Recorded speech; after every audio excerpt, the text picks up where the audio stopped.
Test, this is Mike Hornick.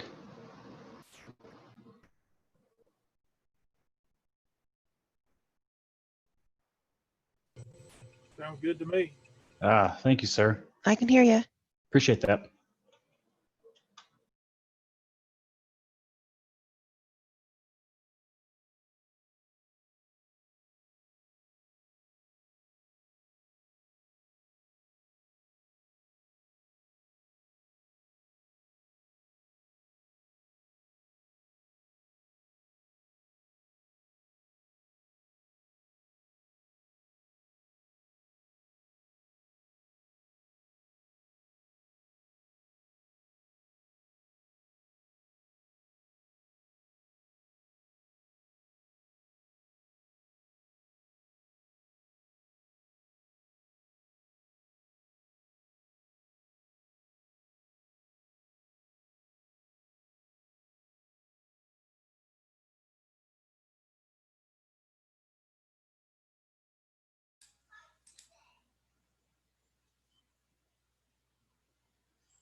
Welcome to the October ETPMI meeting.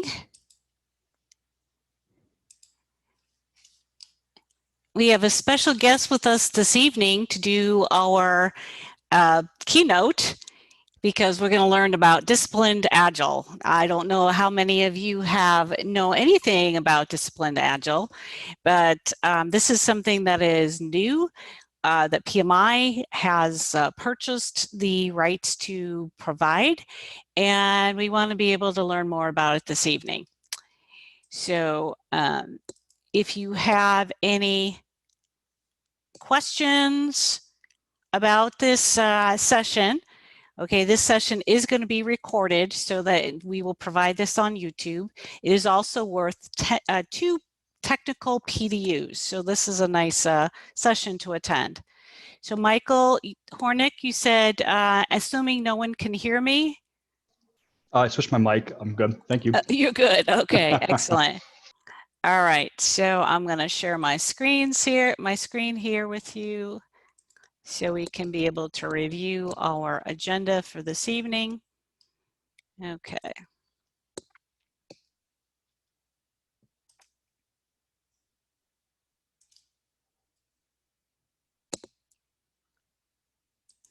Okay, so you should be seeing my screen here that says ETPMI Virtual Chapter Meeting.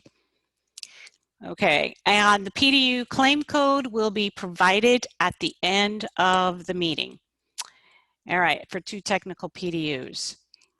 All right, so here's our agenda for this evening. We have our virtual networking discussion, and oops, I gotta change my virtual networking discussion. Okay. What do you know about Agile is the question. Okay. And so we're going to do breakout rooms for this, and you can be able to talk about it with the people in the breakout room. Then we also have our chapter news and our upcoming meetings and events, and then our keynote with Beth Ouellette, and I hope I didn't murder your last name, Beth, who is with us from the Ouellette group. And she's got a lot of certifications after her name. So she is definitely an expert at discussing Disciplined Agile. So I'm really excited that we were able to get her on our calendar because she's very busy in discussing a variety of different topics. And we're going to be talking about the way of working. All right, so let's first get into our discussion question. So the question is, what do you know about Agile? So what I'm going to do is I'm going to put you into breakout rooms so that you can be able to talk about this. Okay. And looks like we only have 10 participants. I hope people didn't get a wrong code because we had a whole bunch of people signed up for this. Okay, but maybe they thought it was 6:30 because we've been starting 6:30 instead of 6 o'clock, but we wanted to have a little bit more time for Beth because she has a lot to be able to provide. All right, so we're going to put in 2 rooms, okay? And the question is, what do you know about Agile? So you have about 10 minutes to talk about what do you know about Agile. And I'll give you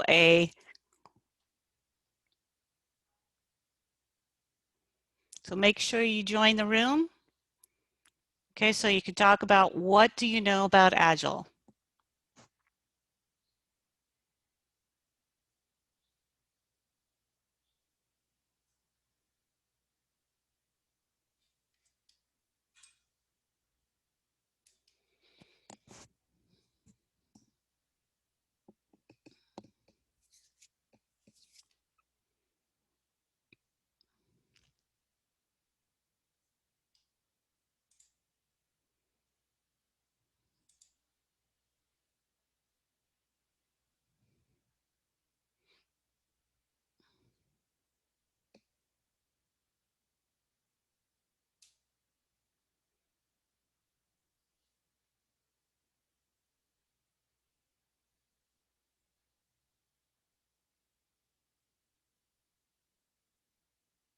Andrew, when you get signed in, make sure you choose a breakout, you select the breakout room.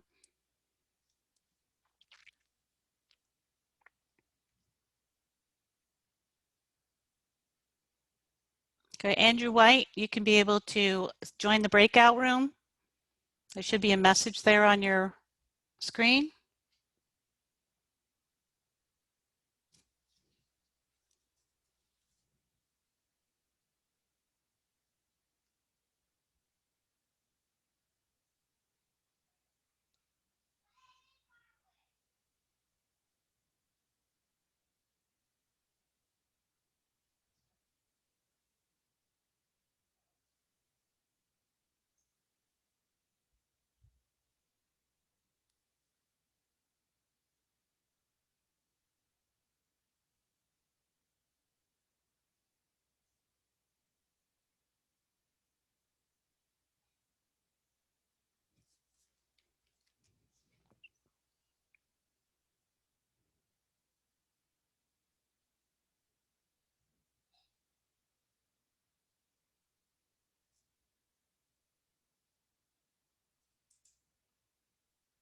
So from a management perspective, we've got, let's just say, one of the things we're doing is around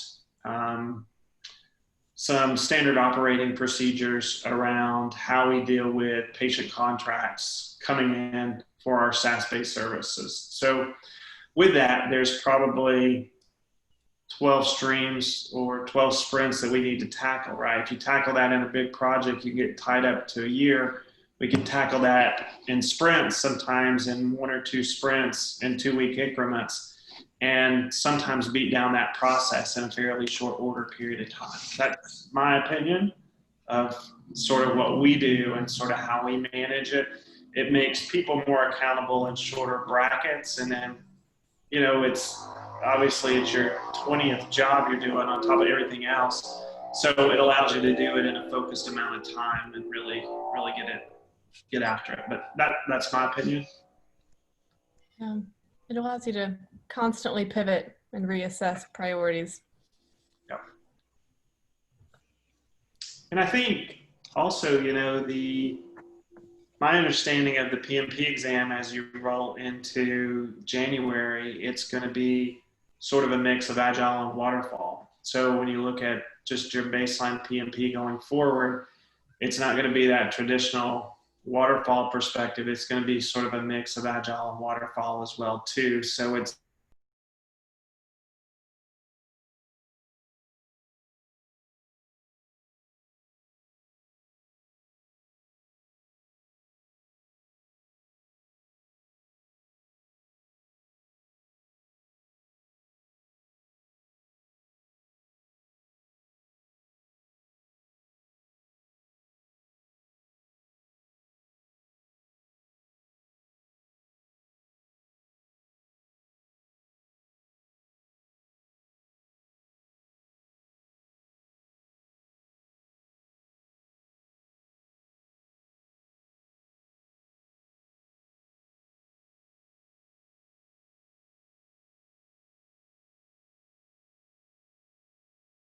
detail and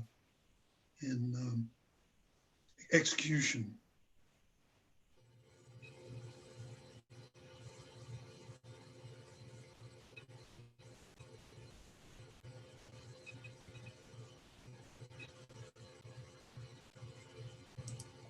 Yeah, I would think that trying to build a bridge iteratively would not work well. Yeah, you got that right. I could see that working for the design aspect of it, but once you go to construction, yeah, there's a pretty linear path that may not lend itself to the smaller chunks unless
All right, welcome back. So what did you come up with about, what do you know about Agile?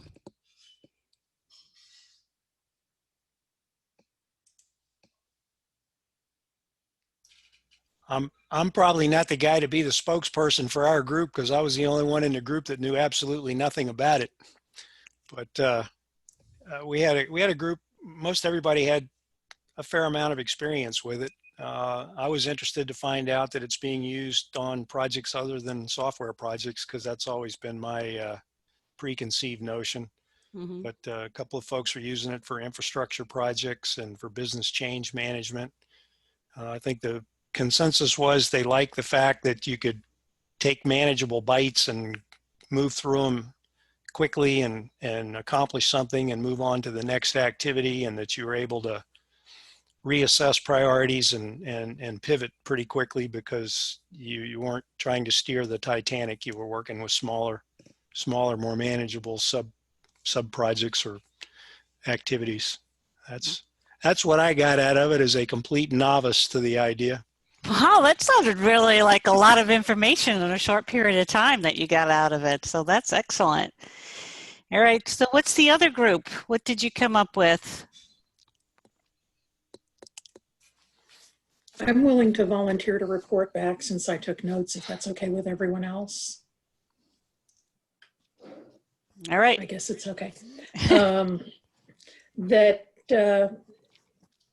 Agile is more common in IT, that it lets you break things down into smaller, more manageable chunks, that it's about iteration and improving the deliverable each time, that it still requires a lot of advanced planning, that it's not suitable for all projects.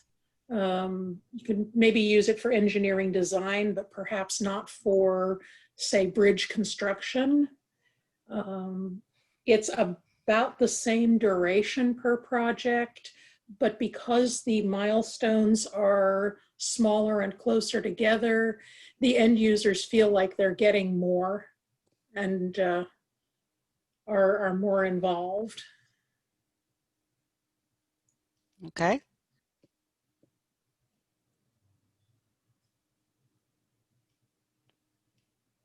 Was that all your notes?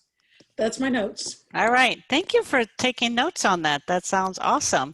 So it's always interesting to me when we have these group discussions, the different directions that the groups take depending on the experience of the people that are participating. And that's why we do this as a kind of a virtual networking at the beginning. Okay. So the next up here is chapter news. We don't have that many people in our meeting just yet. But Alan is here. Alan is marketing. You have any chapter news? Well, no, honestly, I don't. It's been pretty quiet with the everybody working remotely and kind of not getting together. There's not a lot of new activity. We had the misfortune of having to postpone our professional development day. There was a lot of work that had gone into that just prior, but we concluded that that was probably in the best interest of all parties involved if we go ahead and postpone it. So that's been postponed to April 13th, I believe. So anybody that signed up for that, your registration will transfer out to the postponed date. And so I guess we'll probably get back on the planning track for that here shortly to reinvigorate that program. But beyond that, no, I don't have really anything to report. Okay.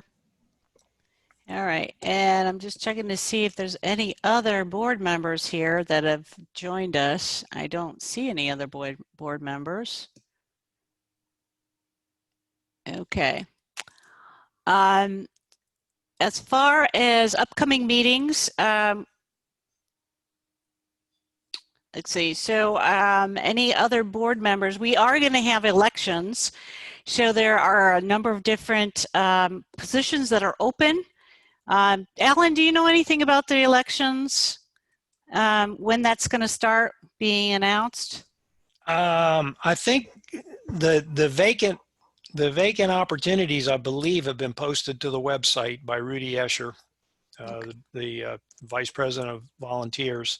Mm-hmm. And if you're interested in throwing your hat in the ring, by all means, please take a look at that and either nominate someone you know. I don't think there's any problem with nominating yourself for that matter. So right. Always looking for for folks who want to get involved. It's a good experience to be on the board. I've met a lot of really folks who are really strong in their fields. It's an outstanding experience, both from a professional and from a personal standpoint. So I would encourage you, if you're on the fence or thinking about it, to by all means give it some strong consideration. I don't know exactly with the COVID and two things going on. I guess the president of the organization right now is having some medical issues. Mm-hmm. And so she's been kind of out of commission.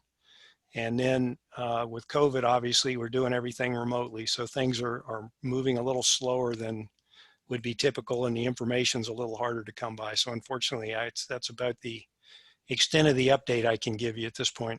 Okay. That's what I kind of thought. Yeah, with poor Kimberly, she's been struggling a little bit. That's our president. So so we are supporting her, trying to help her the best that we can. Okay. So first of all, so thank you, Alan, for that update. And any other information that we have, we're always going to put it on etpmi.org website, or we're going to send it out in the newsletter or on our Facebook website.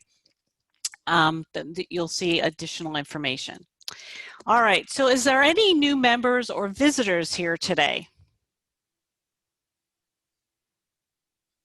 So say I, or raise your virtual. Sherry Woodruff. I'm a visitor. I've attended some of your previous meetings, and I've attended your annual training class that you had. So I wasn't able to attend in person. I would have probably attended virtually. So I live in Cleveland. I wish I was a little closer, because I would be there to see you guys all the time. I think you're great.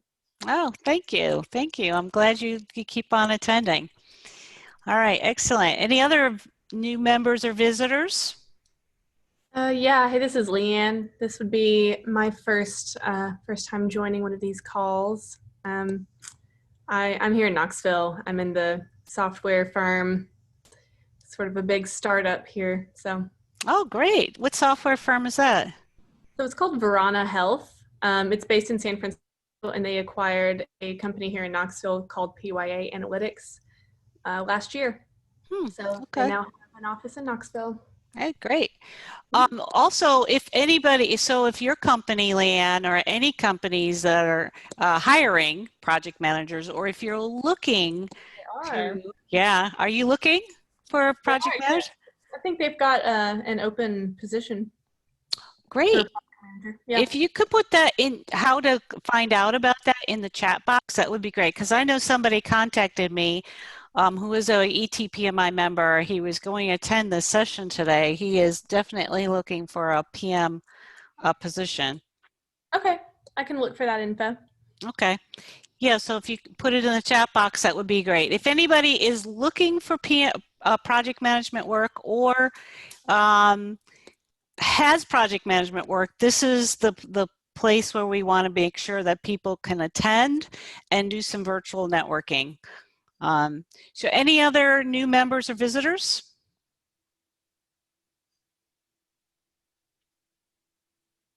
All right. Has anyone recently attained a PMI credential? CAPM, PMP, PGMP? Anyone? All right. So I know we have it seems like a small group tonight. I know we had a lot more people signed up for this, and I don't know what happened. So the ETPMI board member announcements, we've already done that. Okay, with Alan and I seem like we're the only board members here tonight. And then our monthly chapter meetings we're continuing to do our third Thursday of the month. Virtual, we were wanting to do in person, but we've just stuck with virtual. It's too soon yet. We want to make sure everybody's safe. So tonight we have a special guest with us, Beth Ouellette. Excuse me. I think you're what, North Carolina, Beth?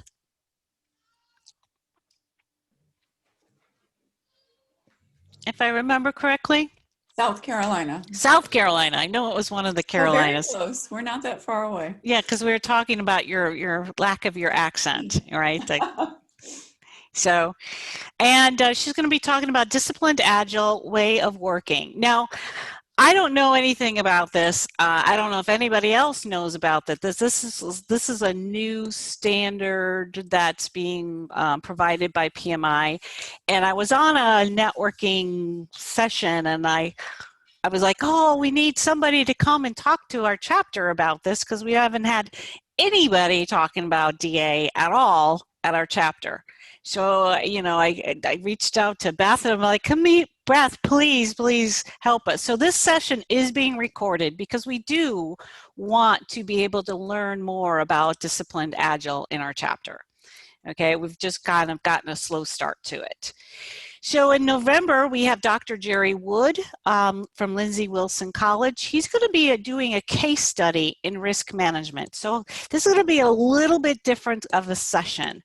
We're going to provide, we're actually going to do a lot of work in breakout sessions because we're going to be provided information, and then he's going to give us a recipe for how to break down this case study that's all about risk management. Then we're going to get back together as a group and kind of dissect this whole risk management case study. It's going to be a really interesting way to be able to work on a risk management case study virtually. Okay, so it's going to be our first attempt to be able to do this. And then on December 17th, we have Michael Neer, who's going to be talking about how to thrive in the COVID-19 gig economy. Okay, so I think, Beth, you were asking me about, like, have we talked about, you know, how things are changing here, our way of working. We're doing that in December, okay? We wanted to have a holiday party, but this is going to be about the closest we're going to get in December, having a holiday party, is to be talking about how this whole pandemic is changing our economy. All right. Also want to let you know that there's a last chance to get the PMP this year before the exam changes. Okay, so I am offering 4 Saturdays. I am teaching the class. So far, I only have 1 person signed up. If I don't get any more people, unfortunately, I'm going to have to cancel a class. I can't teach a class with just 1 person in it. So if I get 2 people, I will do the class, okay? So if you know anybody who's interested in getting their PMP before the exam changes, please make sure that you reach out. My website is DAYLEBEYER.com. That's my name, dalebeyer.com. All right, and it's at a special price, $7.95. It's not going to get it any cheaper anywhere, okay? Trying to be able to help our chapter out here. All right. We also have a virtual study group for PMP. This is on Slack. The link is right here, ieenterprises.slack.com/archives. There's a bunch of information that is contained within this study group about lessons learned from previous PMP people who have just passed the exam, and what they have said about what they would like to share with other people. Like, for example, one person took the session. You can be able to take the exam at home on your computer. And Jason, although he did pass the exam, he said it was extremely challenging. If he had to do it again, he would have gone to an exam facility. He thought it would have been less challenging than trying to do it at home, and he provides all the reasons why. There's also the PMP exam, as it is structured right now, is split into 2 sessions with a 10-minute break in between. A little bit different. Okay, and going forward, this is how PMI is going to do these exams. So all this information is on the study group. If you're interested or you know anybody who's interested in getting their PMP, okay, make sure you can be able to let them know about this information. Okay, so I wanted to save enough time for Beth to be able to provide her information about Disciplined Agile. I know she has a lot to share because she's got a ton of letters after her name. She's successfully assisted in executive teams across the globe with organizational strategy and alignment of programs to strategy, and she's outlined processes, procedures, and new ways of working to successfully deliver those strategies. And she's embraced the disciplined agile way of working. And there is a certification that goes along with this. So there are very few, as I understand it, Beth, and you can correct me if I'm wrong, actually certified DA instructors. I haven't found that many. And she's the 36th person to achieve the certified DA coach designation. So there's a number of different certifications. I hope you kind of toss that out there about. Oh, I definitely will be talking about those possibilities. Great, great, great. She's been a PMI member since she was 12 because she started in 2000, right? And global since 2005 certification. So she's got, she's involved with, let's say, New York City, because this is where we were talking about accents. She's from South Carolina. I said, but you don't sound like you're from South Carolina, because she was spending some time on the East Coast in a variety of different ways. And then she's a distinguished contributor of the Year of the Award 2009 for content integration analysis for the Standards 25th edition. So she is an expert, and we are so happy to have you tonight, Beth. So I'll lead you to what you need to tell us. Do you want to share your screen? Sure. Sure, let me do that.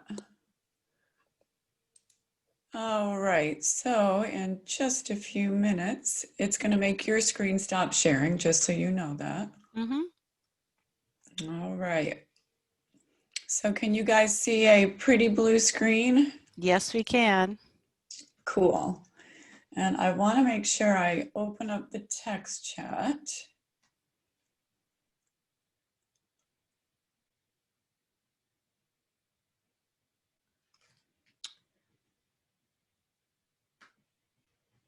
Just in case somebody wants to text chat me while we are talking. So, all right. So I just hid my intro slide because you showed it, so I don't need to. And I want to thank everybody for being here today. I'm curious. It was great to hear the conversation about Agile, and I was very quiet in my room just listening in. It seems like we have some very diverse perspectives about Agile. So my focus here is obviously going to be the disciplined Agile way of working. I want to kind of walk you through the story of Disciplined Agile at PMI, so you'll understand why it's a part of our picture now, and see if there's some possibilities that resonate with you. So I really do appreciate being here. It's nice to meet everyone. My accent, since Dale brought it up, was quite notable when I moved to New York City from South Carolina. And it was with practice and intention that I tried to be very articulate in what I was doing, because I moved as a very technical person. So I was helping, I was on a key team, very small team, but we were setting the direction for technology for the organization. And I found myself giving presentations to these business line heads and executives, and they would poke each other and say, she just said y'all again, ha, ha, ha. Did you hear how she said that? So I noticed that repeatedly, and I decided it was frustrating that they weren't hearing what I had to say, but listening at how I said it with the accent. And so I worked quite diligently to have an articulate form of speech, which is just clear and people listen to the message. So I hope that will be the case. I might throw in some y'alls or honeys just for the fun of it, because I'm back in the South now. But thank you guys for letting me be here today. So my first question in the text chat as we get started, how many of you have heard about Disciplined Agile? You've heard about Disciplined Agile before. I've heard about it. I can spell it. I took a class in it. I have a certification in it. Will you text chat me those responses just so I see kind of your perspectives? That would be really helpful to me.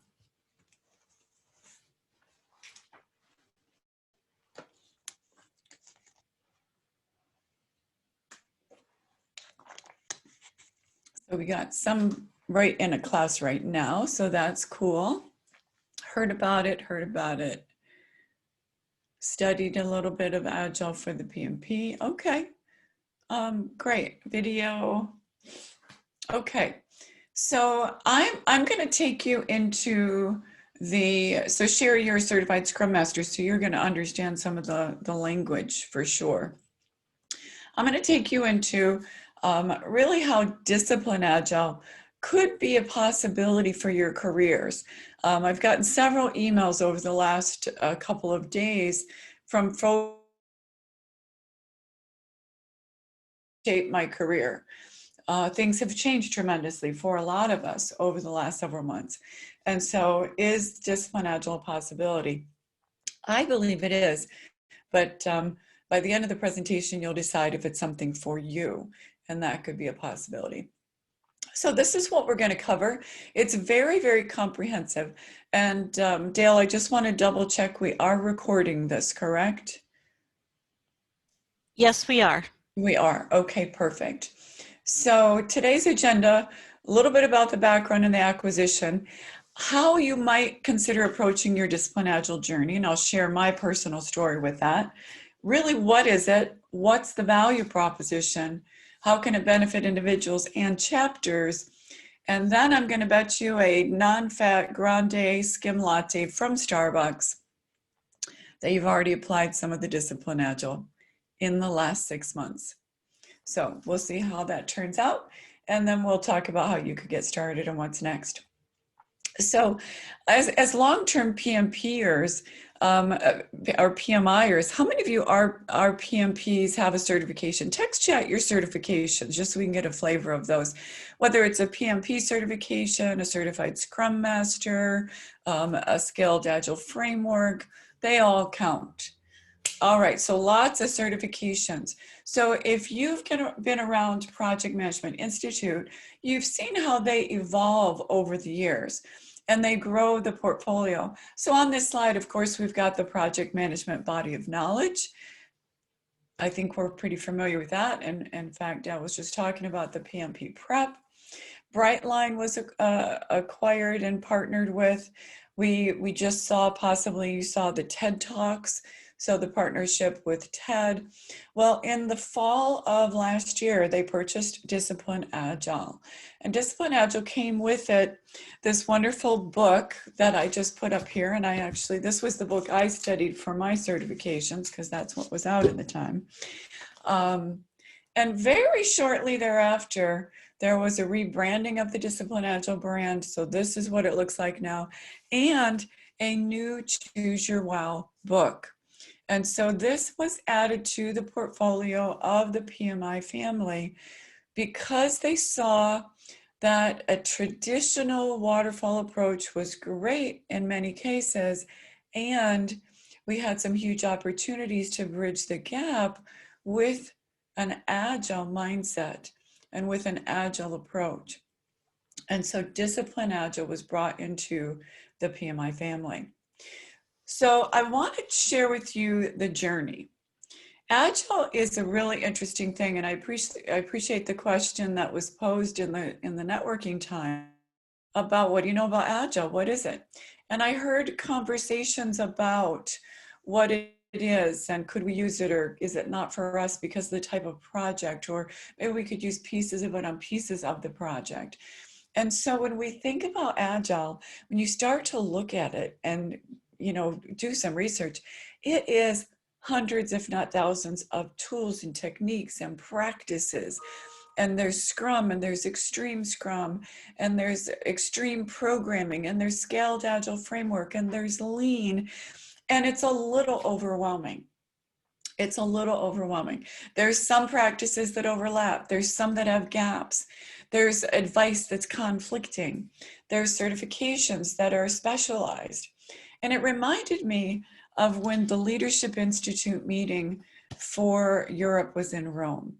And I was preparing for some sessions that I was hosting there and some think tank project work that I was doing on behalf of PMI.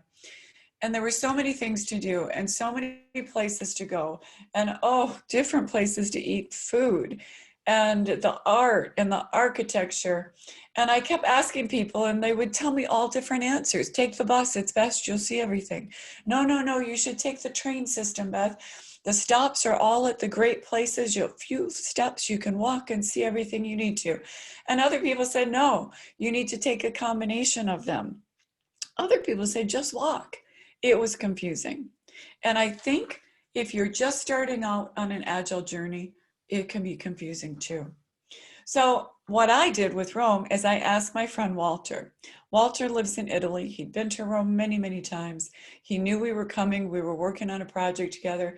And I said, Walter, I need your advice. I'm going to go some days before our conference is scheduled and some days after. What's your advice for what do I need to do? And he said, Beth, I would like your mailing address in the US. And I said, my physical mailing address? And he said, because I want to send you something. So I gave him my address and he sent me this book. Still have it. An amazing book, National Geographic, written by some incredible authors and professors. But you know what happened? The same thing when I was studying for the Disciplined Agile certifications. I have all these tabs marking key pages. I underlined and highlighted stuff. I did the same thing with this book and I was still confused. I didn't know. I can't do everything in this book. It was too much for me. I didn't know what to do. And I said, Walter, it's great, but I don't think in the days I have, I can do all this stuff. He said, don't worry, Beth. I have a surprise for you when you get to Rome. Well, Walter did help me pre-book some of the events, like getting into the Vatican, kind of critical to pre-book that. So he helped me with some of those, but he also had a wonderful surprise. So I get to Rome, I start to see some things on my own. We go to the conference, and the group that we were working with, he told the group he had a surprise for all of us. There were about 15 of us. He had arranged a personal tour with one of the authors of this book, Michael Brous, to take us around some of the key areas and explain the architecture while we were in Rome. He brought us a coach, a physical coach who wrote the book. How awesome is that? He wrote the book about Rome. He'd been a professor in the universities there in Rome for many, many years. And we got to have a tour with this gentleman. And so, you know what he did? He asked us questions. How much time do we have? What interests you? What do you know about the architecture? What do you know about the different periods of the Roman architecture? And he asked key questions of the group, getting the context of what we were interested in. And then he, in that moment, planned the strategy for what we were going to do for those hours we had together. And that event was phenomenal. I will never forget what the places we went, what I saw, the experience, what I felt. It'll stay with me forever. Well, Disciplined Agile is a little bit like that. There's so many practices, we need some kind of help and guidance. And so Disciplined Agile is like this big, ginormous golf umbrella over top of all these practices that you may have heard of. With it comes our coaches, our experts, Scott Ambler, Mark Lyons, Al Shalloway. With it also comes our guidebook. And this is the new print of Choose Your Wow. So all of this comes together. And with it also comes, as Dale mentioned, there are Disciplined Agile coaches available as well. And so what I want to share with you are some of the key components of Disciplined Agile and why that is set apart and why Disciplined Agile might be something you would like to consider. So let's talk about Disciplined Agile's key components. First of all, with any new thing, we need some definitions. And so what is it? You see on the slide here, it's a toolkit that harnesses that world of Agile practices we just saw to guide us into our best way of working for both the team and the organization. So we've got some freedom to choose different frameworks, different life cycles, different tools. We can tailor them to best fit our situation, and we want to continuously improve as we go. And so this not only targets teams, but also individuals and organization, and certainly PMI certified folks could take advantage of this as well. So I want to share with you a little bit about those three components or key benefits. Freedom to choose are the best of the Agile practices, with the tailored guidance so you can understand how to narrow those choices for the proper options for your team. And that entire toolkit, which is in this Choose Your Wow book, which will help you harness those hundreds, if not thousands, of practices that can guide you and your team to the best way, the optimal way of working, and continue to improve as you go. And that helps not only the team improve, but the overall organization as well. So with Disciplined Agile, we have principles, promises, and guidelines. If you take a look in the center there at the promises, there's some really good sound promises. When I took a look at this, I thought there is value in each one of these. Create a psychologically safe environment and embrace diversity. Accelerate the value realization. Collaborate proactively. Making sure all the work and the workflow is visible. Improving predictability. Keeping the workloads within capacity. Improving continuously. That just makes sense to me. So those are the promises that we bring with Disciplined Agile. The guidelines, there's several really cool guidelines. My personal favorite is create effective environments that foster joy. Joy happens to be my middle name. I kind of have an affinity for that. So I like that. But they're all great. They're about learning, design thinking, focused on relationships, embracing and changing our culture, making sure we adopt so we can improve. So really, really strong things. I do want to speak very specifically about each of the principles of Disciplined Agile. So when we take a look at some of the principles, I'll just read them randomly as they pop up. Delight customers. That makes sense. Organize around products and services. That makes sense. Context counts. Okay. Optimize flow. Be pragmatic. Enterprise awareness. Choice is good. And be awesome. You may have heard people talking about some of these principles. I want to just share with you a little bit more depth about each principle. And as I do so, I'd like you to think about which one really resonates the most with you, okay? So delight customers, that just makes sense. We need to go beyond satisfying the needs and delivering to the contracts, but we want to go past meeting expectations. We want them to be delighted. If they are delighted, they'll continue to be our customer. They'll continue to work with us. If they are not delighted, they might end up going to someone else for that product or services. And so delight customers is a principle that applies both internally to our customers and externally.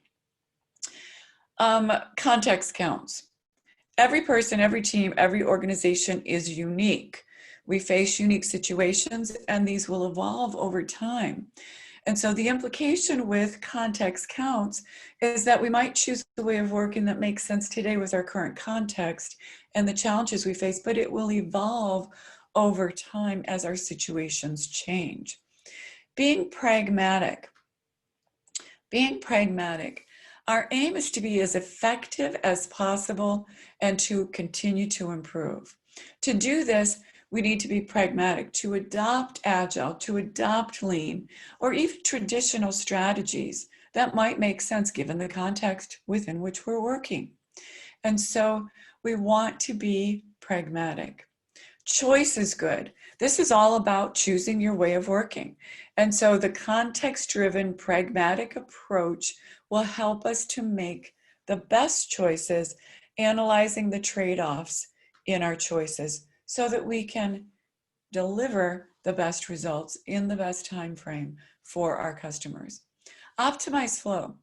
We want to optimize flow across the value stream. So value stream is from a customer to a customer, but what about what do we need internally with our project to create the value within our project? So optimizing that flow, making sure our project, our team value stream as effective as possible. We want to be able to be responsive to our customers, so we must optimize our flow. Of course, organizing around our products, services, or results.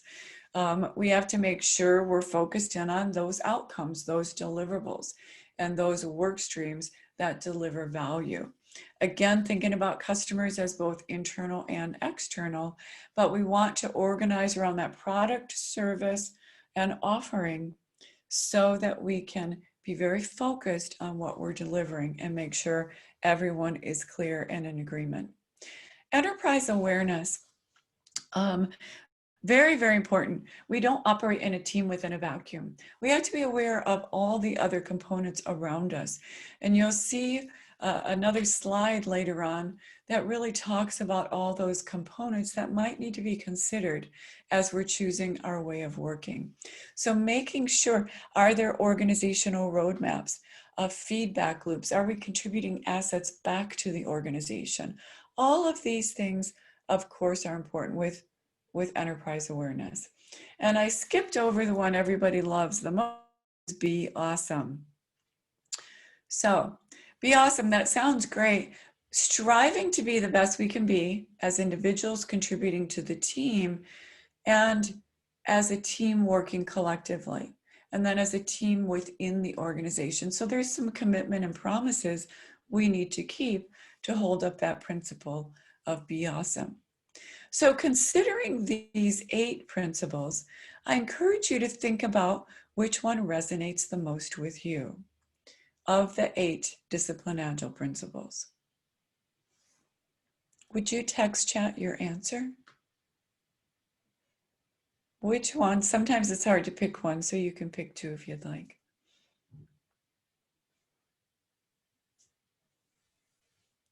So we're starting to see some pragmatic is coming up. Good. What else? Context counts. Yeah. Yep. Choice is good. Delight customers. Perfect. Be pragmatic again. More delight customers. This is great because it's about your perspective and what you're going to resonate with. Okay. So delighting customers means that you stay within the rules of engagement, stay within your agreements. And so as you plan out your strategy, your agreements for when you'll deliver which pieces of it, you stay within that. And so Jay Bryan, the never gold plate, I think that's a valuable thing to be aware of here as well. So yeah, good. The other thing that we have with Disciplined Agile, and this ties into some of the networking conversations for sure, is we got to pick a life cycle. And you might have a serial life cycle, the lower left corner there, or traditional. It's a synonym for traditional or waterfall. And maybe you can't do an agile life cycle, but you can adopt some agile principles. You can still use the toolkit to do things in a more effective fashion.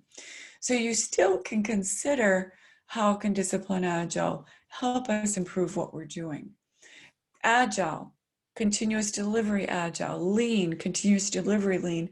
Those are kind of the 4 core life cycles that we hear. However, if you're doing something brand new, you've never done it before, that might be more of an exploratory life cycle. If you have multiple teams doing things, it might be more of a program life cycle. And if you need to really impress and reach out to the whole organization, that's going to be more of the flex life cycle, or what we're going to be calling the value stream life cycle. So those become choices the team will make. And what's interesting, and it's been my observation as well, as your team becomes agile, so this team shows the agile life cycle, the groups, the parts of the organization with whom you work start to embrace some agile mindset, some agile practices as well. And so even if you're in a situation where you feel like we're not really able to do true agile, you might be able to embrace some components of it and start to see some improvements in that way. So Disciplined Agile has 4 phases. You know, the process groups of the PMBOK, there are 4 phases of the Disciplined Agile delivery. So inception is very similar to what you might be used to, just getting things rolling in the right direction, getting the team going in the right direction, making sure, you know, we have some things set up with our scope and our vision, our roles and responsibilities. Construction then is incrementally building a consumable solution. And one of the folks in my breakout session talked about doing things in iteration so we could deliver something sooner. And that's exactly what we're talking about here as well. And then transition is where we take those consumable solutions and we move them into production. Notice on the bottom, there's an ongoing section, an ongoing section. And so this section says, hey, these are things we will always do to be enterprise aware. These are practices we need to consider to continue to improve how we work as a team. And so with each of those phases, there are process goals. Okay, so there's process goals for each of them. Process goals for inception, construction, transition, and then ongoing. If you've gotten your Choose Your Wow book, here's a hint. The first section, all about the background and foundation elements. Section 2 is about inception. Section 3 is about construction. Section 4 about transition, and Section 5 ongoing. So that will help you navigate the book because it is quite a bit of information. So for each one of these goals, there's decision points, there's tools and techniques, there's trade-offs, and there's choices. And I'll show you how that works together in just a minute. We also have process blades, is what this is called. So every one of those little hexagons is considered a process blade. And so these are areas of the organization with whom we may need to work. So I want to call your attention to the bottom strip, the foundation part of this. This is where the team plays, where we're going to embrace the principles, the promises, the guidelines. We're going to choose the appropriate life cycles for the work on our projects. We're going to clarify our roles and responsibilities, organize teams and how we work with other teams, and make a conscious decision on our way of working for the team. The next bubble up is the Disciplined Agile DevOps. So your disciplined DevOps. And within that are things that you might have heard that are very typical. How am I going to do my agile delivery? Security, data management, release management, support, IT operations. Those are very, very complementary to what you may have heard with DevOps, but this is about disciplined DevOps. The next row up is about the value stream. There are 3 key things, and as a PMI audience, you're well familiar with portfolio and program management, and you're also familiar about how important product management is, because often our projects are creating a product. And so those process blades show up in the value stream. And then we have where the value stream intersects with the enterprise. And so there's some process blades on the line there with R&D, business operations, strategy, governance, marketing, continuous improvement, and sales.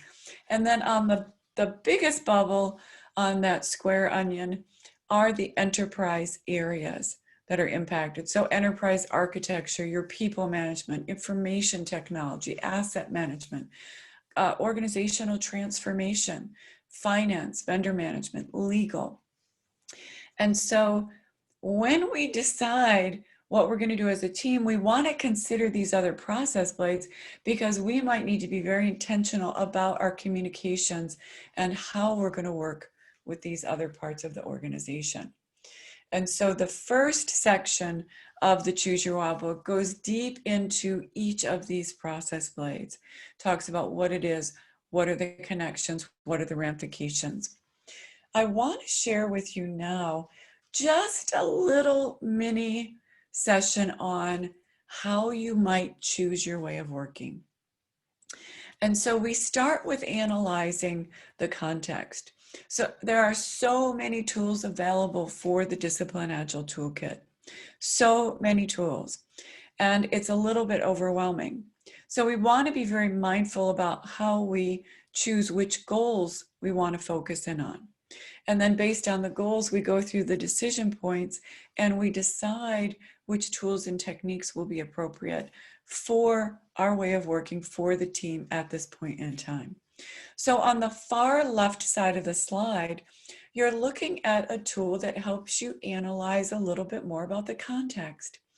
And so you'll see 6 components that are analyzed: the team size, the team's geographical distribution, the organization's distribution.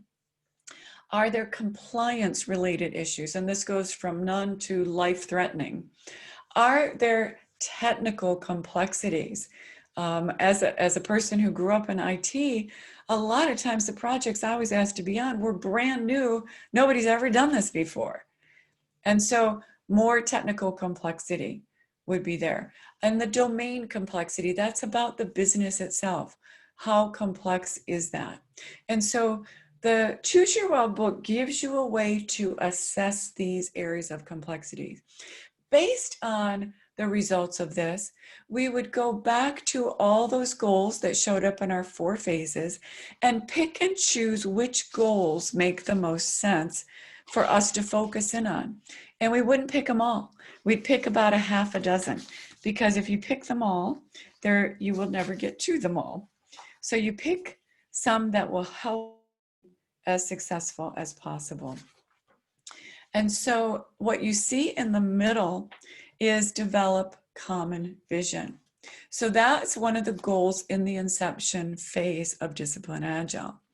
And it has some decision points. Do we need to help improve our vision strategy? Do we need to help with the capturing of the vision? Do we need focus on the level of detail of our vision? Do we need help with the level of agreement for the vision, or formality of the vision, or communication of the vision?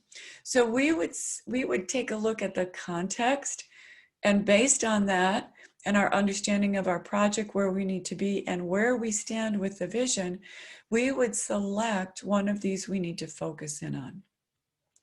And so I've selected communicate the vision. So in communicate the vision, if you go to the right, you see an arrow that trends upward. You won't always see an arrow that trends upward in the Choose Your Wow book for the choices. But when you do, it tells you without a doubt that the simplest thing to do is at the bottom, trending to the more valuable thing to do. And so for each one of these things, from the kickoff meeting to simple documentation, you'll have a chart like you see to the right of this slide. That chart breaks down information about the tool, about the technique. It tells you a little bit about that option. And then it gives you trade-offs. So with everything, there's pros and cons, right? There's not, everything isn't a silver bullet. There's always 2 sides to that coin. And so, for example, you see kickoff meeting at the top, it's bolded, it's at the top of the arrowhead, which means if you can possibly pick this as your tool and technique, this would be the most valuable, the biggest bang for the buck. data and historical information tells us this is the most valuable tool for communicating the vision. And so you'll have these choices for scores of possibilities. And that's why you need the guidebook, and you might need a coach, because there is a lot to it. I've simply taken you to one goal, one decision point, and one choice as an example. But that's what we would do with the team to make our decisions on where we're going. So in a nutshell, Disciplined Agile, rich, comprehensive, there's so much to it. I'm curious, how many of you already got your Choose Your Wow book? Can you text chat me that? Just curious if you guys have done that. It's agnostic, it's not prescriptive, it gives you flexibility and choices to start where you are, build upon that, and improve on that. And making sure we understand what our options are. So that's Disciplined Agile in a nutshell. My next topic I promised is, what's the value proposition? And so you may have seen PMI typically on an annual basis does a value proposition for the PMP. And I kept asking, is there one for Disciplined Agile? And I wasn't getting an answer. And so I decided to do my own research and go out and create it. So I asked folks who were part of the PMI acquisition. I asked folks who were PMI global leaders like myself. I asked chapter leaders.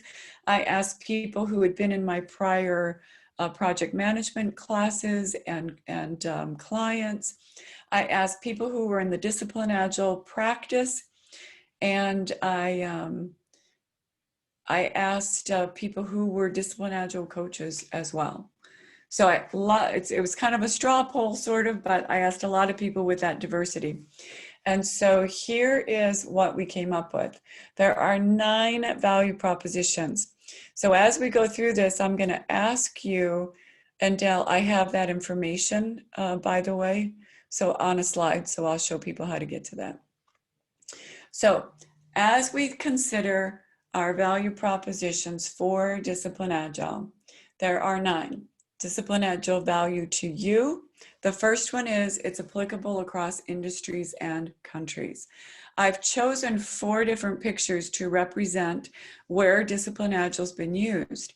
And it's really kind of interesting because it's germane to the conversations that I've heard about Agile. Panera Bread. There's actually a case study available that you can download from the PMI microsite for Disciplined Agile. Panera Bread used it. Barclays used it.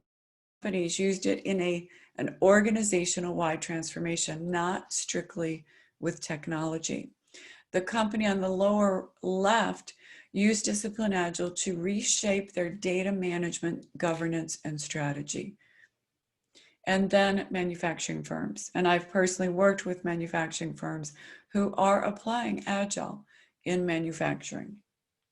So, and countries over, globally recognized here, over 200 chapters, just from a PMI statistic, are recognized and using Disciplined Agile and embracing it, representing over 55 countries. And this continues to grow. So from the United States to China to South Africa, Europe, and in between, where we've got these PMI chapters, they are also embracing the Disciplined Agile certification. Street cred. When you get in and get the lingo and get the training and understand how to choose your wow, how to help your team improve what they do, you're going to be confident. You're going to know the content. You won't be able to just talk about it. You'll be able to walk the walk, really make a difference for your team and organization, and be awesome. So it's a tremendously valuable skill set. Also, it could be the cutting edge to leverage your employment advantage. A lot of folks in these past several months have had to transition in their career, in their position, and things have changed. This could be a cornerstone that is setting you apart. I was on a webinar the other day, and a statistic was quoted that said there were over 10,000 open recs just on one job board. that had Scrum Master as a part of the requisite. So there's a tremendous possibility for you to leverage for your career personally. I like this one a lot because I've spent many, many years with PMI. I've helped write standards, create standards, and I think it's really important that these things are done by people who are actually practitioners. And Disciplined Agile is just that. Mark, Scott, and Al were hands-on practitioners for years, and they continue to work with a community of practitioners to create this way of working and continue to improve it, which is my 6th point. It's a connected community for guided continuous improvement. When you take a look at how Disciplined Agile started and the journey it's traversed, you'll see all these books pop up. And in fact, this one that we have now, the current Choose Your Wow, was just released in the June timeframe as an update as part of the PMI family now. And so you'll see it's very complementary to the things that you know and understand. And they continue. So GCI stands for Guided Continuous Improvement. It's one of the lean approaches that's in the Choose Your Wow book to make sure we continue to improve what we're doing. The 7th one is important to me as a practitioner, but also I've been on both sides of the house where I was hiring contractors, hiring consultants. I want to know if they've got a certification that they actually know what they're doing. And so there are education requirements, exam assessment, relevant related experiences there, depending on the certification. I had to go through, I had to have clients fill out reference forms and checks. I had to go through a series of interviews as well as a panel review to obtain my Disciplined Agile coach designation. And then of course there's ongoing certification requirements as well. So it's rigorous. I saw a text chat that somebody said they were in a class. Now it is a rigorous study that you have embarked upon. So all in all, professional growth is key. And we've got folks on the line here today, mostly I think because you wanted to learn about something new. You wanted to understand what this thing Disciplined Agile is. So you're already showing that you are interested in your own professional growth. And so continually to grow your skills. Apply Disciplined Agile to your team and your projects, to your chapter projects. Stay involved in the profession as it evolves and grow with the community, maintaining the certifications. And then the 9th one, the last one I picked, is about agility. I hear agile, agile, agile everywhere. Is it true for you folks? Is agile everywhere? Executives say we're agile. The team leads are saying, yes, we're agile. The teams want to take an agile approach. And if agility is the new workplace currency, I want to propose to you that with Disciplined Agile, you could use that as your currency conversion tool because it's so powerful. And you can adapt from what your teams are doing, your organization is doing now, using this toolkit to really set the trajectory for the future of your team and your organization. So here they are again on one slide. 9 key values for adding Disciplined Agile to your personal practice. Applicable across industries and countries, globally recognized, street cred for increased credibility, advantage for employment, developed by practitioners for practitioners, guided continuous improvement through that connected community, quality methods to assess and validate our competence, professional growth, and agility is that new workplace currency. So considering those, I encourage you to think about which one resonates with you. Do any of these values connect with you, make sense with you? And really take that into consideration because perhaps Disciplined Agile might be for you going forward. So I want to ask if you would text chat which one of these resonates with you the most? Which tool or which value resonates the most?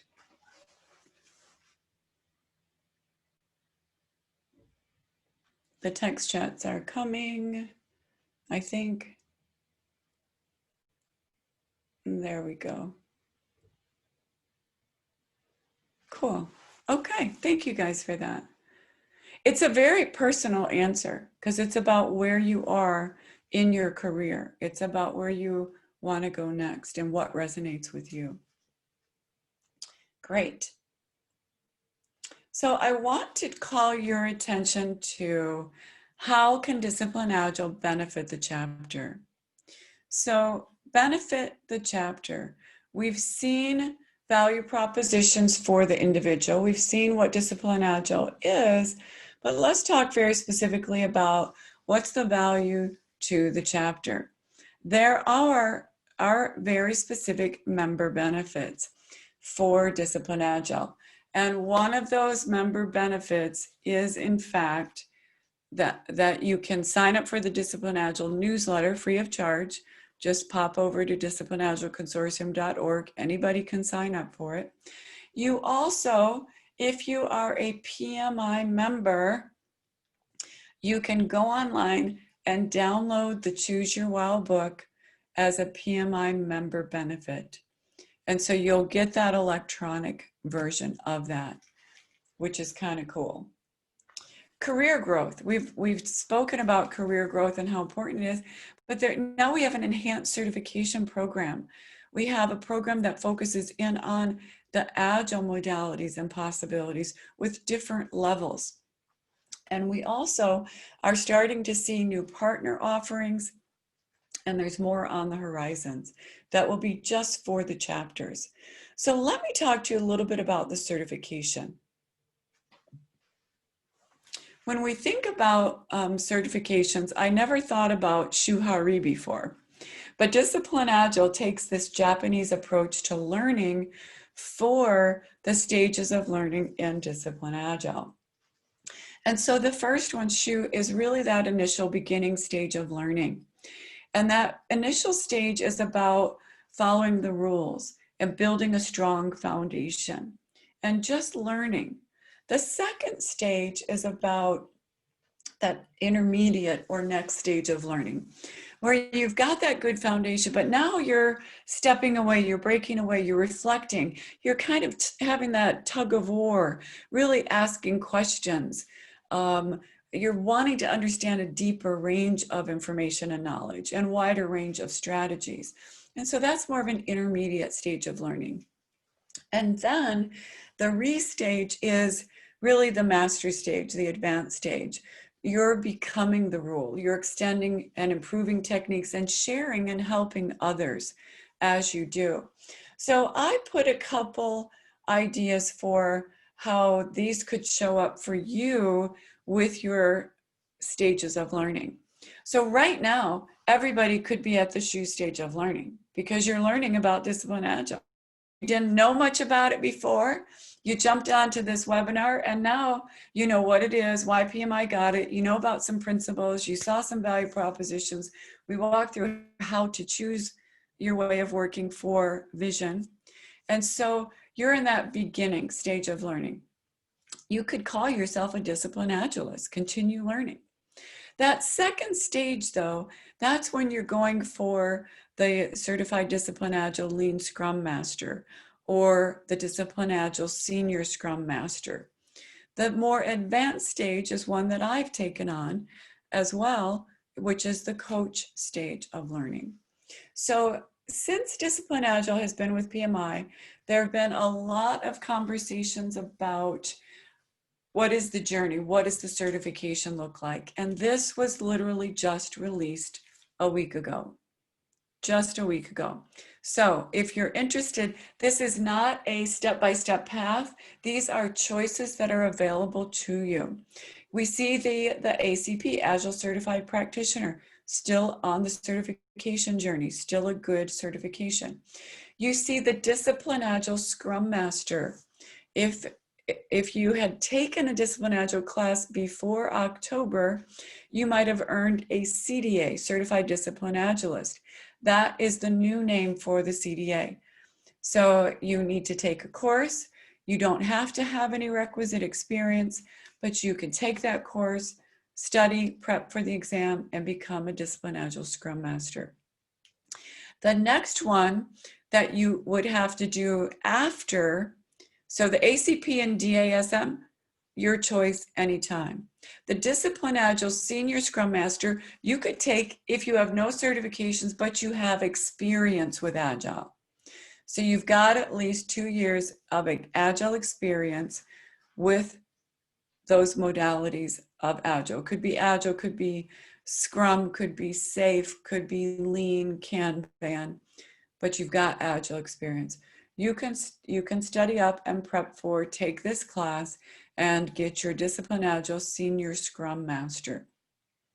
The two at the bottom are the more advanced, the Disciplined Agile Coach, which would require you to have the Disciplined Agile Senior Scrum Master, and then the Disciplined Agile Value Stream Consultant, which is one that is in the works. It is not yet released. They expect that to be ready sometime next year. So just a little bit, I know some folks were interested about those certifications. So as far as the ACP, it's a part of the family. And that is a valid option, and it will continue to be so. It does not teach the Disciplined Agile modalities. It does focus in on Agile and Scrum as it has in the past. So that holds to be the same. Okay. All right, now I got to get your brains to think a little bit. So does anybody think of any ways you've already applied Disciplined Agile in the last 6 months? Any thoughts on that? Here's the principles. Again, just in case you want to take a look at them. Well, let me ask you guys a few questions. From February, March until now, do you have new stakeholders with different expectations as you go to work? You might go to work from one room of the home to the next room. I was on a call the other day, and it was a video call, which we do a lot of, and there was a little head that came around and then popped right up in the guy's lap. And he said, "I'm really sorry, it's my 2-year-old. He doesn't understand work from home." So he has new workers. I had another one, I kept seeing something swipe. It looked like a feather that kept going across the camera like that. And it turned out it was someone's cat who decides when it's time for them to take a break and literally walks on top of their keyboard and won't let them type anymore. So I suspect we've all got a few new workers and changed the commute. I used to fly twice a month somewhere to do something. I haven't been on an airplane since January. So my work is now this way. The new helpers. Think about how your first work from home day went to how your setup is now. I'm guessing, have you guys improved a little bit? Have you changed up things, gotten different equipment? Amazon has not suffered during this time. I think we've done more shopping than we had in the past. So when you look from that first week of, oh my gosh, we're working from home, to now, have you changed your environment, your technology, your interactions with others, your communications with others? The answer is yes. We all have done this. I'm curious, when you think about what's happened to our work environment and these principles of Disciplined Agile, which principles do you think you had to employ? Would you guys, everybody jump on the text chat there? Which principles did you have to use for changing your workplace? Mine were being pragmatic, followed by choice is good. And then I think I jumped into optimize flow a little bit. So those three really resonated for me. So what did you guys do? Choice, optimize flow, choice, flow. Yeah, so we all have done this stuff, right? And so all I'm doing is just connecting dots with how you've already done and used disciplined agile ways of working. So I've been asked to say, so how do we get started? What do we do? Well, I suggest you find your expert like I found Walter. Find your guidebook like I had the National Geographic, and find your coach to help you with your personal roadmap so you can be successful. Map out the plan that's for you. When it comes to Disciplined Agile, we want to obviously figure out how can we leverage these same things. So we've got some experts. We have available to us our guidebook, Choose Your Wow. And we have, at the time I printed this, I think it's about 40 or so Disciplined Agile coaches globally now. And so you have an opportunity to figure that out and map out your roadmap. Figure out what makes sense for your roadmap as you do this. And figure out, is there a road truly on this path of my project management that could lead to Disciplined Agile? I propose to you that it has blown my mind how applicable Disciplined Agile has been, even with my clients who have very large capital-based life cycles. It's really, really been incredible. One of them happens to be the Port Authority of New York and New Jersey. What? They're building bridges and tunnels and managing airport renovations and the PATH train and the World Trade Center. They can do Agile. They can make choices to do Agile with some things of how they work. There are some things that are very traditional and very, driven by milestone schedules, but there's other things they can make powerful choices. So my roadmap was this. I attended webinars such as this, so you guys are already there. I got the Choose Your Wow book. I started reading blogs and I went back to all the DA newsletters I could and read and learned and looked at those presentations. So I started doing that. That's what I call doing my homework first. And then I decided I'm going to get formal training. So I signed up for formal training, challenged the exam, documented my experience. And you know what I found out? While I was doing that, I started applying Disciplined Agile principles in my work, at my home, with my personal projects, with my community projects, with my chapter projects. It kept showing up everywhere. I was like, oh, we're doing an exploratory life cycle. Did you guys realize that? We need to make some choices here based on that. Wow, you're right. That's cool. Let's do that. So it's very, very cool. It shows up everywhere. And then that cycle of quality, plan, do, check, act, plan, do, study, act. That's what you want to do for yourself too. What worked for me? What do I want to do intentionally? What do I want to do again? What do I want to do in a big way? And that loop and that cycle continues. That continues. Get the webinars, get the blogs. Mark, Scott, and Al are out in the media, on blogs, on LinkedIn. You can have a direct connect with these folks if you want to. So that's very, very possible. There's a little footnote in the bottom right that says Betty's belief. Betty's my mom. And my mom, she was a bit of a tough cookie, like moms are. And there would be days I just didn't feel like doing anything. And she would say to me, well, young lady, you better fake it till you make it, because things are not going to get done if you don't get up and get going. So she taught me this: if it's to be, it's up to me, and I better be a go-getter. And that's how I approach Disciplined Agile. When it first came on the landscape with PMI, I went after it. I digested as much as I could. I actually volunteered and helped DA integrate with PMI and with the chapters, and I created the chapter champion, Disciplined Agile chapter champion program, and got some of those newsletters going. So I did that up until June. But that helped me learn it. That helped me apply it. That helped me live it and breathe it. And I encourage you to do that. So personally, these are possibilities for you. Individually, you can start today, figure out what your goals are, create your own roadmap, activate your DA engagement, whatever form that's going to take on, educate yourself. Maybe that's self-study, maybe that's formal training. Go for one of the certifications that makes the best sense for you. But you can be a good go-getter and you can stand out from the crowd. So I invite you to rack them up and come get in the game with me. It's been kind of cool. As a chapter, I have a challenge for you too. Start today. Clarify the goals.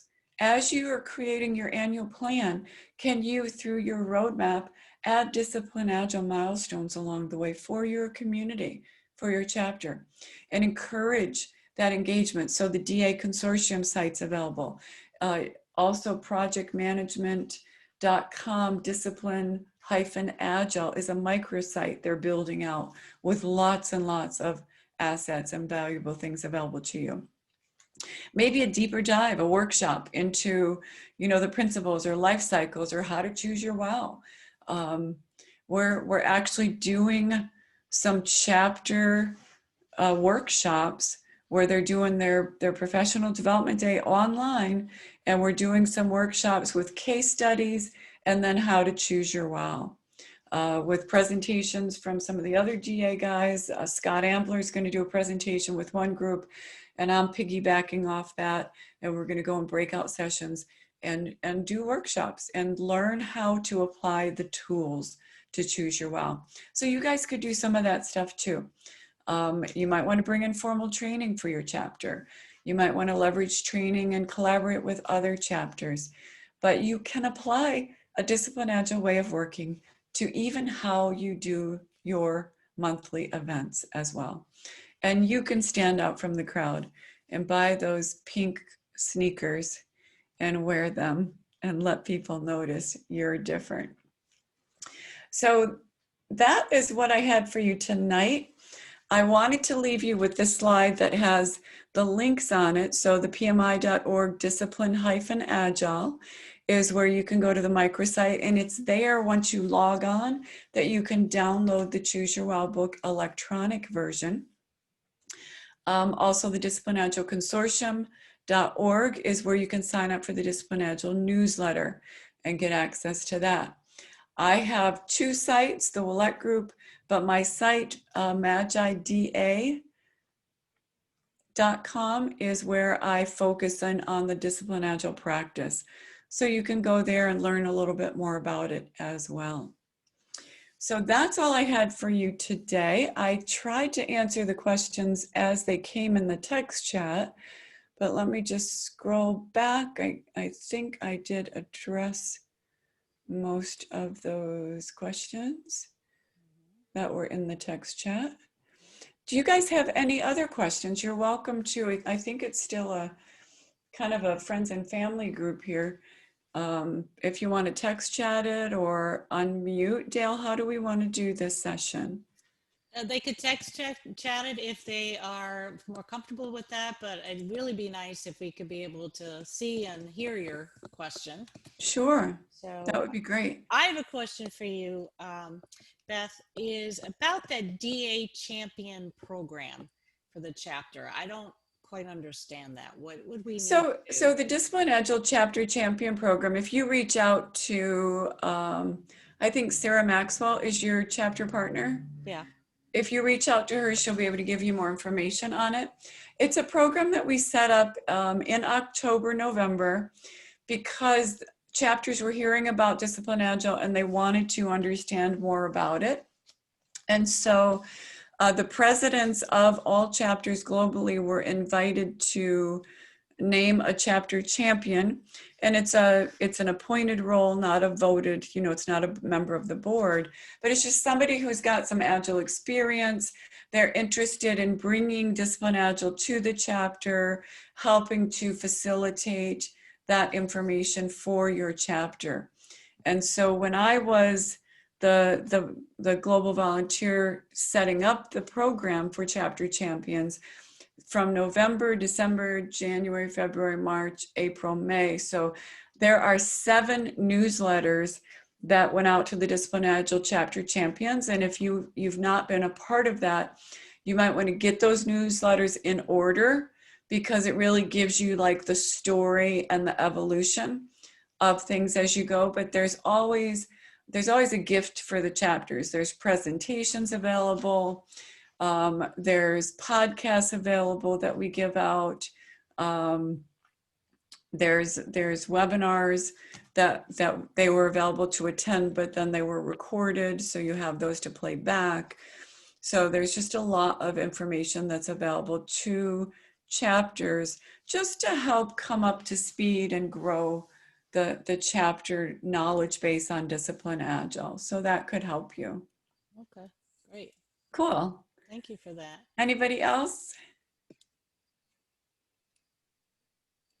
I have a question for you all. Do you see a possibility for Disciplined Agile in your current world? Whether it's a volunteer world, professional world. And if the answer is yes, can you text chat a little example? Yes, I could use Disciplined Agile in. So I was wondering, Beth, since some people I think here are in construction or, traditional manufacturing, and you mentioned that this has been used in other organizations, especially large organizations. We have Oak Ridge to the north of us, and Oak Ridge is very much a government run organization following waterfall.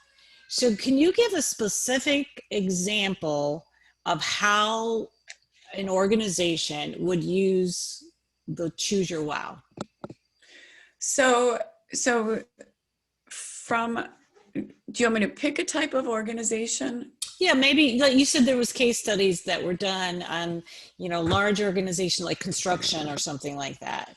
So the Port Authority of New York and New Jersey is kind of a huge, ginormous government, funded construction-based organization. And so they are involved with lots and lots and lots of different things, as you might be aware of. So if you have been, if you've traveled to New York, you've probably used some of their assets. You might have flown into LaGuardia or JFK or Newark. Those are all Port Authority project bases. So when you think about an airport, or you think about the PATH train, or you think about the Hurricane Sandy that devastated the area, and there was so much rebuilding that has to be done, or even think about the rebuilding of the World Trade Center. Those are very huge construction, capital budgeted based projects, huge. However, when you break them into different discrete components, they're all multiple projects within it. So if I just focus in on the PATH train, because I have quite a bit of experience with folks in that arena. So the PATH train system is a system that connects New Jersey to New York, from Jersey City, from Hoboken, and from there's another Newport, I think, is the other city in New Jersey. And it goes either to the World Trade Center, Southern Manhattan, or it goes up to the Christopher Street area, 9th Street, and then all the way up to 34th Street. So there's 3 or 4 stops. So it's just discrete different lines. Well, when the World Trade Center was devastated with the plane crashes and all the 9/11 stuff, of course, that hub at the World Trade Center was devastated as well. And so all of that needed to be rebuilt. It needed to be rethought. It needed to be, the switching stations changed, the technology that controlled them changed, et cetera. So there were multiple projects. So this is a program, right? It's a team of teams. And so some of the stuff within that program had to stay traditional, absolutely. But some of it could be hybrid, a little agile and a little traditional, and still other could truly be agile. And so when I think about the technology and the switching stations and all of that stuff with the PATH trains, that could be totally agile as they worked and tweaked and checked that. So don't just think of it's construction, I can't do it. Look at those components and see how you can break it down, because there's a tremendous possibility. The other thing I want to share with you about the World Trade Center, Sean Lenahan was one of the program managers, and after the fact, so he's an engineer, and his project was one of the subway lines that was coming into the World Trade Center. And his job was to, make sure the engineering was done and the track was done and just all of that stuff going on. And in conversations with him, we were walking through the Oculus, and this was about 2 years ago. Walking through the Oculus, and that's that ginormous thing that looks like a big eye. And I don't know if you realize the entire ceiling opens up to the sky, so it can be open or closed. It's just unbelievable engineering and construction that occurred. Multi-levels, you think you're underground, but the way the light is done, you feel like you're in the sunlight. It's phenomenal. So there's so many interworking projects and programs. And even there's a tunnel that goes from the World Trade Center across under the West Side Highway into the World Financial Center. You're underground about 5 stories, but you're walking and you feel like you're in broad daylight. And there's these beautiful, ginormous signs that are going up. And through another part of my world, I knew the guy his company was contracted to do those signs. He does all of his work in an agile fashion. It's all about value stream. It's all about what do they want? How can we tweak it? Get it out there sooner. Can we put an infrastructure up and then build on it so they see the light, the tunnels are lit up. And so they were constantly adding in a very agile fashion, but yet in this construction category, which was kind of crazy. Another thing is the mindset, the creativity and the agile mindset and the principles. So being able to think out of the box. Sean shared with me a very huge challenge that they had. So if you are ever in the World Trade Center, I hope I can paint this picture appropriately for you. When you come in from the PATH train, you literally are going up about 4 different escalators before you're anywhere near street level. So the PATH train comes in this one section, and it pours you out into that main Oculus. But also there's another the West Side Highway subway system, the red line, I forget which numbers it is, that also comes there. And when they were rebuilding that part for the PATH train, for the passengers to come up, and ultimately get to street level, they had some challenges and issues, and they had to work with the Manhattan Transit Authority, who's a different government-run authority. So think of the complications. They've got New York, they've got New Jersey, right? Because that's the Port Authority of New York and New Jersey. They've got the municipalities, they've got the mayors of each of the respective cities where people are coming in and out of. And then the Manhattan Transit Authority is only for Manhattan. And so they requested, for this one subway line, can we shut it down for only 2 days? If we could get it for 2 days, we could get the new tracks in and not impact the flow of people coming from the PATH train. And the Manhattan Transit Authority said, no, you cannot shut it down at all. So this particular subway line already turned off at 2 a.m. and didn't start up till 6 a.m. Well, that's only 4 hours, right? So they had to think out of the box. They had to have a bit more of an agile mindset and figure out, what are we going to do? We cannot impact these things. And they literally built a transitional, temporary set of tracks that could work and run when they needed to, while they were building around it the permanent infrastructure. And once the permanent infrastructure and tracks were done, they took away the temporary. And that, even though it was months of work, that approach, that attitude, that spirit is about those principles that we're talking about. They had to be pragmatic. They had to consider all of the clients and the customers involved, because it was a huge stakeholder base, and had to do those things in a very agile way. So those are all construction-like examples. We could do a whole talk about examples because there's a lot of cool stuff out there. Yeah, yeah. I'm glad that you are a coach to help organizations to be able to implement it, because it is a mindset. It's a different way. I mean, Agile itself is just a philosophy Yeah. that was started, and it's about co-located teams working, a team approach versus I'm a project manager telling people what to do in a waterfall approach. And I think it's a great approach that you provided here, is not only think about it from a professional standpoint, but what about work? What about home? What about hobbies that you have? I mean, there's so many different ways that you could apply this. Oh my goodness. Right? It has literally saved my sanity. And that may sound crazy to you guys, but I've been in the process of building a new home, working with contractors, trying to work through all the mortgage rules changed with COVID. Fannie Mae gave a whole slew of new regulations. And so I was in flight, as they say, and then I was like, oh, sorry. And now we need all these things and these things done.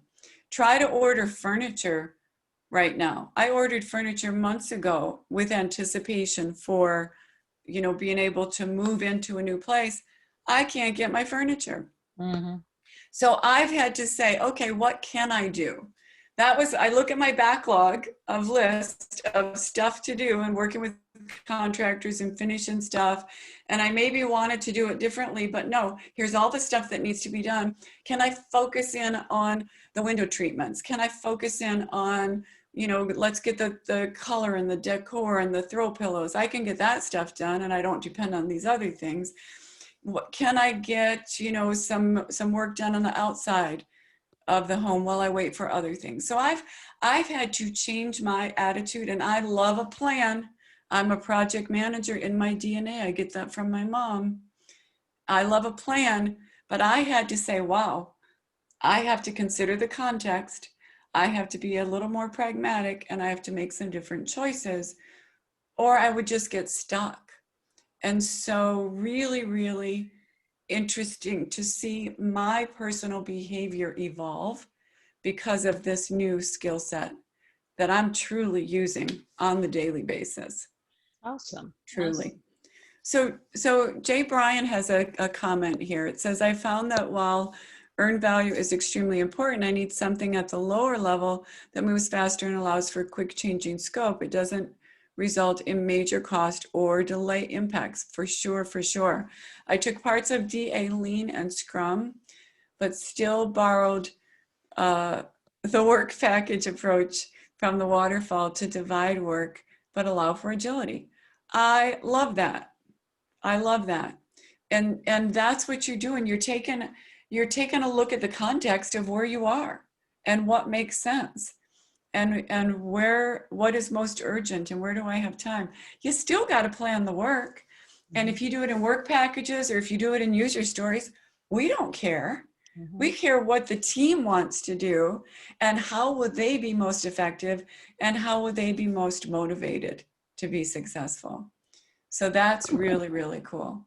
Oh. You know what? My attitude change was out of desperation too, buddy. I'm like, I can't move. I can't get this house done. Yeah, same. Sure. Get more creative when you're desperate. You do, but you know what? It's given me like a mindset framework that I really now can pull from. Mm-hmm. And I used to get upset when my to-do lists weren't done. And now I'm like, well, I got to shift it around. Mm-hmm. I'll just have to, let's get this stuff done instead, and let's get this stuff done. So I have a kitchen that's set up. All my bathrooms are set up. I have an office that's 50% set up. I have 2 lawn chairs in the living room. And I just go back and forth and we'll figure it out somehow, some way. There you go. Excellent. Other questions for Beth? Comments. Comments, yeah. I'm curious, Did I give you guys something to think about? Did I give you something to think about? Yeah. And I'll stop sharing so we can see your handsome and beautiful faces. Those of you who chose to show a picture. So what do you think? Is it possible? Is Agile, oops, now Dale's sharing.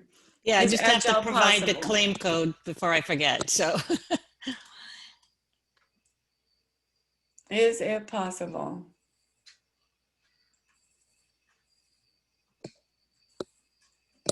other comments? What'd you think of Beth's information?